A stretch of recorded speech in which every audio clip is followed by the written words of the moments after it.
Selamat pagi, Assalamualaikum warahmatullahi wabarakatuh. Salam sejahtera untuk kita semua. Perkenalkan, nama saya Octavianus Tabino. Saya salah satu dosen di program studi agribisnis Fakultas Pertanian, Sains dan Kesehatan Universitas Timor. Saat ini saya dalam proses mengikuti sertifikasi dosen gelombang pertama yang diselenggarakan oleh Kemendikti-Saintek tahun 2025. Saya akan melakukan penyusunan dokumen pernyataan diri dosen dalam unjuk kerja Tridharma Perguruan Tinggi atau PDD UKTPT. Pada kesempatan ini saya akan memaparkan atau memperkenalkan salah satu mata kuliah yang saya ampu, yaitu Sosiologi Pedesaan. Di mata kuliah Sosiologi Pedesaan dengan kode 21120, kemudian bobot SKS-nya itu adalah 2 SKS. Mata kuliah ini saya mengajar pada semester 1 di program studi agribisnis. Pada mata kuliah ini pun dalam capaian pembelajaran mata kuliah dibebankan 7 CPNK, kemudian 4 CPL yang dibebankan pada mata kuliah ini. Beberapa pokok bahasan dalam mata kuliah Sosiologi Pedesaan yang diajarkan pada mahasiswa, yang pertama itu adalah konsep desa dan perkembangannya, kemudian pokok bahasan yang kedua itu adalah karakteristik desa. Kemudian yang ketiga, desa sebagai kesatuan hukum adat. Pokok bahasan yang keempat adalah tipologi desa. Yang kelima adalah kultural masyarakat desa. Kemudian pokok bahasan berikut adalah proses dan interaksi sosial masyarakat desa. Yang ke-9 adalah kelembagaan sosial. Pokok bahasan yang ke-10, kelompok sosial dan pengaruhnya pada adopsi inovasi di pedesaan. Kemudian pokok bahasan ke-11, kekuasaan dan wewenang dan kepemimpinan formal dan tidak formal di pedesaan. Kemudian pokok bahasan yang terakhir itu terkait dengan mobilitas sosial di pedesaan yang berbicara tentang gender dan internalisasi gender di aspek pertanian. Ya, kemudian dalam mata kuliah Sosiologi Pedesaan ini akan saya lakukan selama 14 kali pertemuan. Itu setiap pertemuan dengan materi, kemudian 2 pertemuan lainnya itu adalah merupakan pertemuan untuk ujian tengah semester dan juga ujian akhir semester. Selanjutnya, dalam mata kuliah Sosiologi Pedesaan ini juga pada akhir dan tengah semester dilakukan evaluasi, di mana di soft skill itu berupa poin yang pertama adalah presentasi kelompok, kemudian poin yang kedua itu penilaiannya berupa presentasi atau diskusi dalam kelas. Kemudian di summative assessment atau hard skill itu berupa working paper. Kemudian yang kedua adalah multiple choice based assessment atau quiz. Kemudian yang ketiga itu adalah middle semester test (UTS). Itu dalam bentuk essay test, dan juga yang keempat itu adalah end semester test atau UAS. Itu diberikan dalam bentuk essay test. Nah, bobot penilaian untuk soft skill atau formative assessment itu untuk presentasi kelompok dibebankan 15% atau dinilai sebesar 15%. Kemudian presentasi kelompok 10%. Dan juga aktivitas peserta atau dalam kelas itu sebesar 15%. Sedangkan untuk hard skill itu dibebankan sebanyak 60%. Sementara penilaian atau grading scale itu dalam pemberian nilai kepada mahasiswa, nilai A dengan skor 80 sampai 100, kemudian nilai B 70 sampai 79, nilai C 60 sampai 69, dan D 50 sampai 59, dan yang terakhir nilai E itu adalah kurang dari 50. Selengkapnya saya mengajak Bapak Ibu semua untuk melihat secara langsung di video pembelajaran yang sudah sampaikan setelah ini. Terima kasih dan salam sejahtera untuk kita semua. Oke, selamat siang adik-adik semua.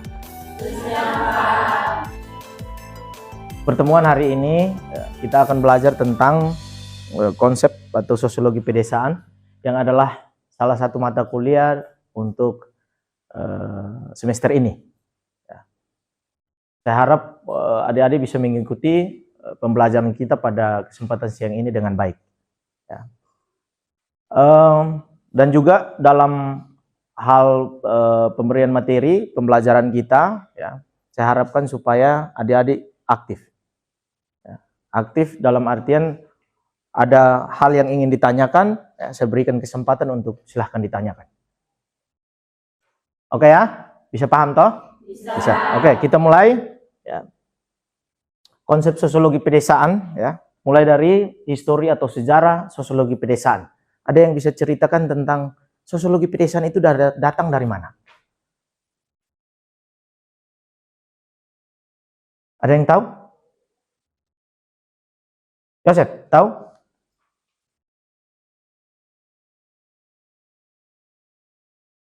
Tahu? Siapa Bouk? Bouk ya? Mau Muruk? Tahu? Tidak tahu. Siapa lagi? Oke, kalau begitu kita lanjut ya. Sosiologi pedesaan itu adalah salah satu cabang ilmu sosiologi. Ya. Nah, secara historis itu ia berkembang setelah segi-segi kemanusiaan di sektor pertanian mendapat perhatian di Amerika Serikat. Nah, kajian ini bermula dari tulisan seorang pendeta Kristen. Dia melihat soal kondisi sosial ekonomi masyarakat pedesaan di Amerika bagian utara. Mengalami ketimpangan atau terbengkalai. Kenapa demikian? Karena dengan hadirnya industrialisasi atau dengan adanya industri-industri dibangun di daerah itu.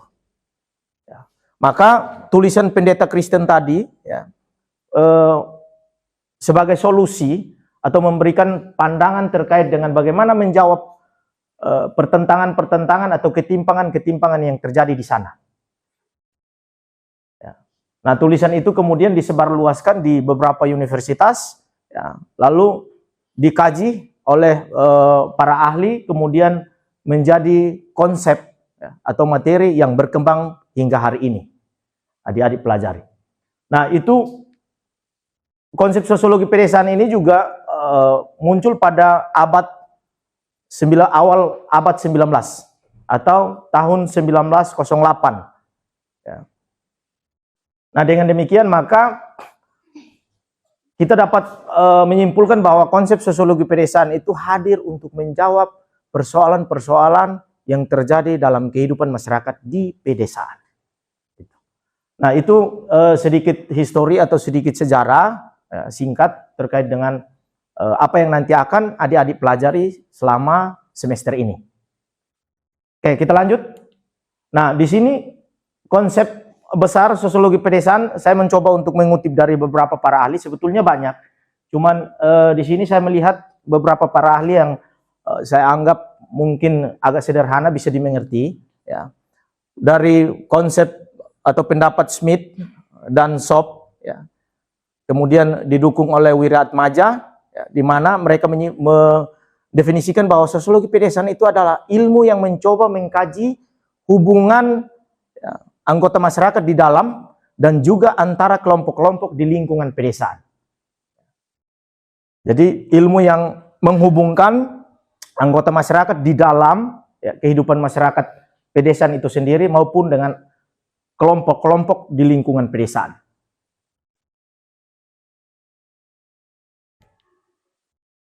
Nah, ini masih pengertian juga terkait dengan Sosiologi pedesaan itu merupakan suatu cabang sosiologi, ya, melihat soal gejala sosial di pedesaan dan juga menganggap desa sebagai objek, ya. Desa itu sebagai objek atau bagian dari ilmu sosial. Maka di sosiologi pedesaan kita akan belajar banyak terkait dengan desa.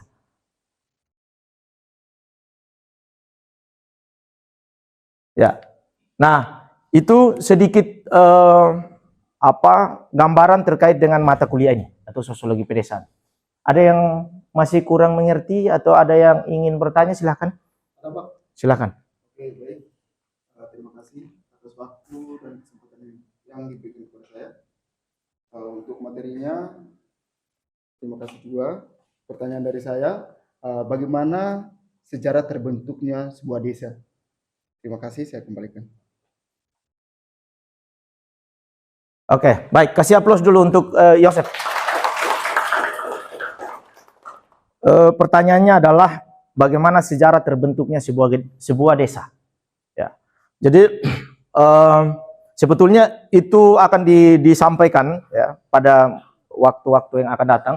Tapi karena ada pertanyaan maka perlu saya jawab atau perlu saya sampaikan bahwa desa itu terbentuk atas apa? Kepala desa. Masa kepala desa bentuk desa? Atas masyarakat. Ya. Jadi desa itu pada intinya adalah masyarakat, ya, masyarakat, kelompok-kelompok masyarakat, ya, yang terbentuk dalam satu pemerintahan. Ya. Di mana desa itu datang dari kelompok-kelompok kecil. Desa itu secara administratif dibentuk berdasarkan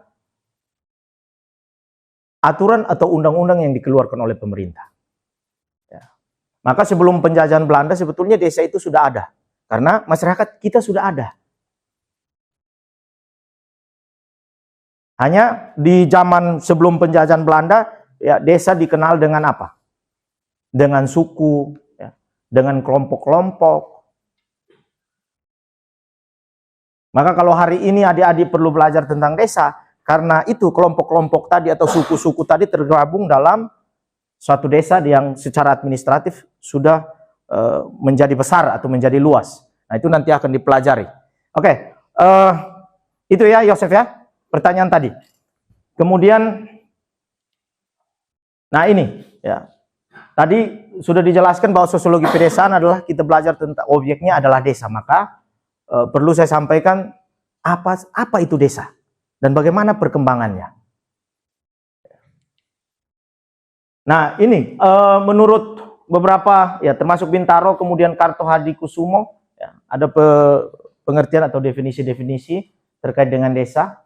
Di situ menjelaskan bahwa desa itu adalah suatu hasil perpaduan antara kegiatan kelompok manusia dengan lingkungannya, ya, yang dapat dilihat pada unsur-unsur fisiografi. Tahu fisiografi? Tahu fisiografi? Tahu kata fisiografi ke tidak? Fisik.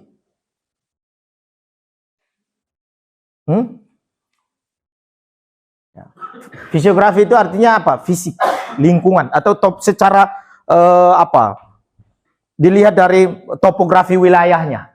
Dia itu letaknya posisi berbukit kah, letaknya ada di lembah kah, itu unsur-unsur fisiografi yang dapat dilihat. Kemudian unsur sosial, ekonomi, politik maupun kultural, di mana saling berinteraksi dan juga dalam hubungannya dengan daerah-daerah lain. Nah, itu menurut Bintaro. Kemudian Karto Hadikusumo, ya, juga menjelaskan bahwa satu kesatuan hukum, ya, di mana bertempat tinggal suatu masyarakat yang berkuasa mengadakan pemerintahnya sendiri. Itu adalah desa. Ya, itu tadi sedikit gambaran juga untuk Yosef tadi yang bertanya tentang apa sih sebetulnya desa. Oke, kita lanjut. Nah, ini ada batasan-batasan terkait dengan definisi terhadap desa. Ya. Yang pertama itu secara statistik, desa itu mestinya, ya, adalah suatu tempat dengan jumlah penduduk kurang dari 2.500 orang. Kemudian secara psikologi sosial, desa itu adalah daerah di mana pergaulan masyarakatnya ditandai oleh derajat intimitas yang tinggi. Tahu derajat intimitas? Tahu kata intim? Tahu kata intim tidak? Pernah dengar kata intim? Apa intim itu apa? Hah? Intim itu apa? Hah? Ya, hubungan yang dekat. Itu intim. Ya. Jadi kalau orang di desa secara psikologi sosial kelihatan hubungannya itu sangat erat. Intimitas. Itu menjelaskan terkait dengan derajat intimitas yang tinggi. Kemudian yang ketiga itu adalah dari kondisi ekonomi, orang-orang di desa itu pusat perhatian atau pusat pengembangan ekonominya itu bergantung pada sektor pertanian. Ya, itu menurut Landis dalam tulisan Jefta 95. Ya. Nah, kemudian itu tadi konsep atau definisi desa. Kemudian kita masuk pada karakteristik desa. Ya. Nah, karakteristik desa ini ada beberapa karakter yang sangat melekat pada masyarakat di pedesaan. Yang pertama itu adalah desa itu bersifat homogen. Tahu kata homogen? Homogen itu artinya apa? Sama, satu. Ya. Nah, karakter yang pertama yang homogen, yang bersifat sama atau satu, itu adalah mata pencarian mereka. Ya. Maka terlihat sekali orang-orang di desa itu, ya, hampir 95% atau hampir 97% kehidupannya itu adalah menggantungkan diri pada sektor pertanian. Kemudian budaya. Ya. Ada kebiasaan atau ada tradisi, ya, ada nilai-nilai lokal. Kemudian yang ketiga itu sikap dan tingkah laku. Saling menghargai, saling menghormati. Ya. Itu sangat melekat pada orang-orang di desa. Kemudian karakteristik yang kedua adalah keterlibatan anggota keluarga dalam kegiatan pertanian. Ya.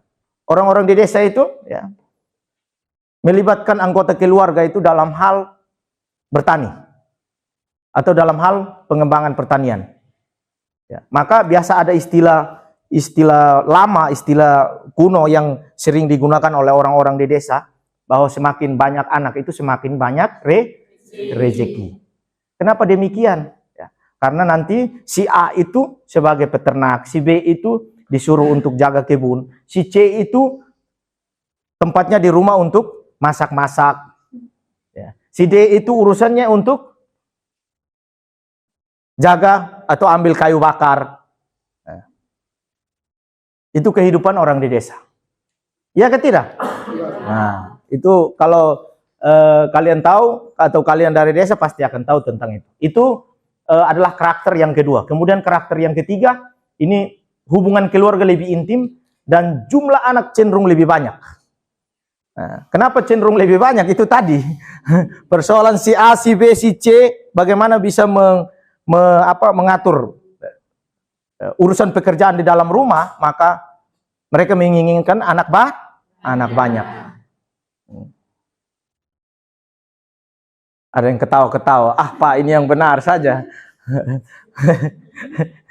Oke, itu karakteristik yang ketiga. Kemudian yang keempat adalah faktor geografis, ya, keterikatan anggota masyarakat dengan tanah kelahirannya. Ya, ini sering kita temukan, ya, kalau seandainya kalian yang sudah tinggal di kota dengan orang tua, kebetulan nenek kamu atau opa kalian itu masih ada di kampung, kemudian suatu ketika bapak ngajak ke rumah, ya. Kalian, Oma kita nanti 1 minggu di rumah ya, misalkan 1 minggu di rumah, ternyata omanya tidak mau. Dia ikut, dia bilang, saya 1 hari atau 2 hari saya harus pulang karena di kampung sana mungkin ada binatang piaraan atau ada hewan piaraan, ya, ada keluarga yang ini, yang itu. Itu karena soal ini, faktor keterikatan anggota masyarakat dengan tanah kelahiran. Dia tidak bisa meninggalkan tanah kelahirannya. Meskipun anaknya sudah hidup mewah di kota. Nanti tiba-tiba bilang, duduk-duduk di depan pintu, atau tiba-tiba dia keluar dari rumah, ditanya, nenek kenapa keluar? Saya di sini saya tidak nyaman. Itu karena urusan itu. Faktor geografis. Bagaimana orang keterikatan dirinya itu dengan tanah kelahirannya. Ya. Itu adalah karakteristik orang-orang di desa. Kemudian ya ini bisa lah, ini hampir sama tadi. Ya, ini juga masih beberapa poin terkait dengan karakteristik. Ya. Adanya rasa tidak percaya antar petani, kemudian pandangan yang sempit, ya, ketergantungan dan curiga terhadap pemerintah. Ya. Dia kalau tidak dapat bantuan BLT atau PKH atau apapun itu, nanti dia mengamuk untuk dapat bantuan. Ya. Selang beberapa tahun, kebetulan pendamping bilang, mama atau bapak kau cukup sudah untuk terima bantuan. Dia mulai curiga, ini kayaknya pendamping kurang betul ini. Nah, itu soal karakter mereka, karakter orang-orang desa yang memiliki ketergantungan dan curiga terhadap pemerintah. Kemudian ada familisme, ya, rasa kekeluargaan, kemudian rasa enggan berinovasi, ya. Fatalisme, ada percaya terhadap supranatural. Ya. Supranatural tahu? Dunia-dunia gaib. Ya. Jadi dia mau beranak, dia larinya ke dukun beranak. Dia sakit di lambung, dia minta obat sumur. Itu kepercayaan akan supranatural. Saya tidak tahu entah obat-obat begitu itu bisa masuk sampai di lambung atau tidak. Tapi ya itulah karakter orang di desa. Kemudian keinginan yang sangat rendah ke arah maju, ya, kurangnya pengorbanan untuk investasi besar di masa depan, ya, pandangan terbatas dengan dunia luar, kemudian derajat empati yang rendah. Ya, itu beberapa karakteristik. Ya. Nah, kemudian kita masuk pada tipologi masyarakat desa. Yang pertama itu berdasarkan kegiatan pokok. Nah, kalau berdasarkan kegiatan pokok, ada yang bisa jelaskan tentang desa pertanian itu apa? Ya, karena mata pencarian adalah pertanian, maka dikategorikan sebagai desa pertanian. Tepuk tangan dulu untuk kita semua. Nah, itu konsep atau definisi terkait dengan atau tipologi desa berdasarkan kegiatan pokok. Kemudian desa yang kedua itu adalah desa industri. Itu juga sama. Karena kegiatan atau keusaha mereka itu ya hampir 97 atau hampir 90% dari penghasilan mereka dari industri. Sama juga dengan desa nelayan. Ya. Oke, kita lanjut ya. Di yang ketiga atau yang kedua ini tentang perkembangan masyarakat desa. Ini sebetulnya masih masuk dalam tipologi. Poin yang berikut itu adalah perkembangan masyarakat desa. Yang pertama itu adalah masyarakat desa tradisional. Ada yang bisa jelaskan kenapa masyarakat atau apa itu sebetulnya masyarakat desa tradisional? Ada aja. Yosef, silakan. Masyarakat tradisional itu adalah di mana masyarakat yang masih melakukan seperti membudidayakan suatu tanaman itu menggunakan metode tradisional. Terus? Itu saja? Iya. Oke, jadi dalam hal bertani, ya, dalam hal bertani menurut Yosef, mereka masih menggunakan alat-alat tradisional. Ada yang lain?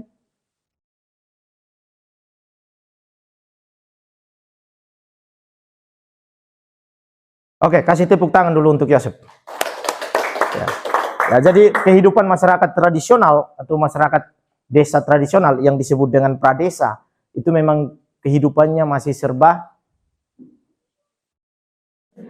tradisional atau masih bergantung terhadap alam. Ya. Kehidupan mereka itu belum tersentuh oleh teknologi. Kegiatan pertaniannya juga masih tradisional, kegiatan membangun jalan juga masih sistemnya gotong royong, pakai alat-alat sederhana, ya.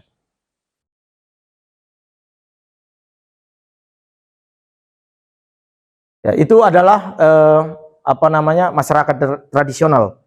Kemudian yang berikut, yang kedua itu disebut dengan masyarakat desa swadaya.